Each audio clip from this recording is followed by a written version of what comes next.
श्री गोविन्द प्रसाद सापकोटाज्यू विषय मनोनयन गरिएको सम्बन्धमा उपरोक्त विषयका सम्बन्धमा यस समाजको मिति 2083 2/16 गते बसेको कार्य समितिको बैठकको निर्णय अनुसार तपाईँ श्री गोविन्द प्रसाद सापकोटाज्यू साबिक डमेक 2 भोग्रे जन्मस्थान भई भरतपुर 9 सदरपुरका स्थायी बासिन्दा हाल जापानको ओसाकामा होटल व्यवसायलाई यस समाजको विदेश विभाग उपसमिति अन्तर्गत एसिया संयोजक जस्तो गरिमामय पदमा नियुक्ति गरिएको छ।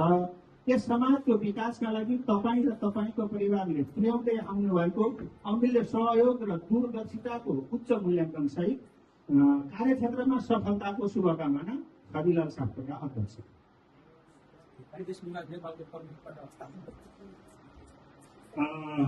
विदेश विभाग प्रमुख हेमलाल सापकोटाज्यू जो हाम्रो सामु उपस्थित हुनुहुन्छ, उहाँ मार्फत त्यो मनोनयन पत्र प्रदान गर्नको लागि म हार्दिक अनुरोध। र यसै गरी कार्य समितिका सदस्य हरिप्रिया सापकोटाज्यूले अघि सम्मान गर्नको लागि अनुरोध गरे। उहाँलाई हामी नेपालीको शान राष्ट्रिय झण्डाले पनि हामी सम्मान गरिरहेका छौँ, फुलमालाले सम्मान गरिरहेका छौँ। हामीलाई विश्वास छ